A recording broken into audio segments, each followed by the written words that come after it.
بسم الله الرحمن الرحيم. السلام عليكم ورحمة الله وبركاته. ازيكم يا حبايبي، عاملين ايه؟ رب تكونوا بخير. النهارده الواحد بقى الدنيا شتا ونفسنا في حاجة حلوة.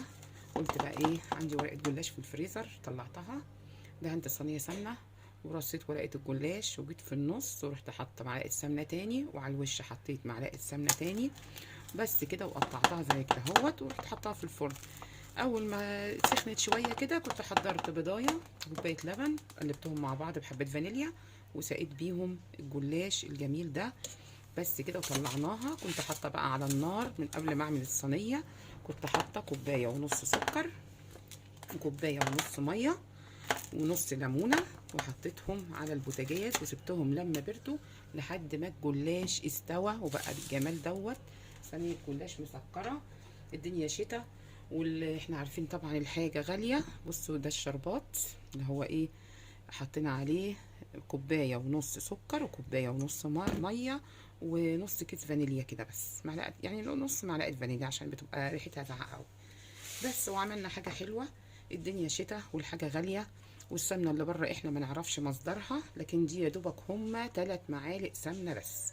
بنحط معلقه تحت ومعلقه في النص ومعلقه من فوق بس كده. واحلى صينيه جلاش، لا مكسرات ولا مهلبيه ولا اي حاجه زي اللي اسمها ايه بقى، بيقولوا عليها بقلاوه عشان من غير مكسرات ومن غير اي حاجه بيقولوا عليها بقلاوه بس. وجميله جدا جدا وسهله وما خدتش من ايدي، يعني انا لسه ما فطرناش، قلنا نعملها على ما تبرد نكون فطرنا ونحل بيها مع فنجان القهوه كده. انا عامله فنجان القهوه ده نسيته على النار ده يكون فار ماشي. واحلى صينيه جلاش، يا رب تكون عجبتكم. خلي بالكم ده مش الشربات مش كتير، الشربات هي عشان بس نقطعها بس كده اهو. بصوا تلاقي الشربات نزل تحت اهو.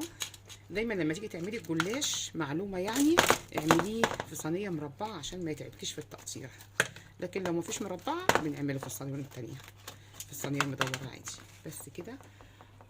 احلى صينيه جلاش، يا رب تكون عجبتكم. طريقه سهله ما فيهاش حتى ان انا اجيب واصور، مش مستاهله، ده انا رصيتها كده في الصينيه احطها في الفرن. هي اللي بتديها الجمال دوت البضايه وكوبايه اللبن، تقلبيهم كويس، تحطي عليهم شويه فانيليا وتسقي بيهم الجلاش وتسيبيها في الفرن لحد ما تستوي، تسويها تحت وبعدين تسويها فوق ونطلعها ونسقيها بالشربات الجميل ده. والف هنا وشفا للي هياكلها، والف هنا وشفا للي هيعمل احلى منها. كان معاكم مطبخ ماما نانا، الف هنا، مع السلامه.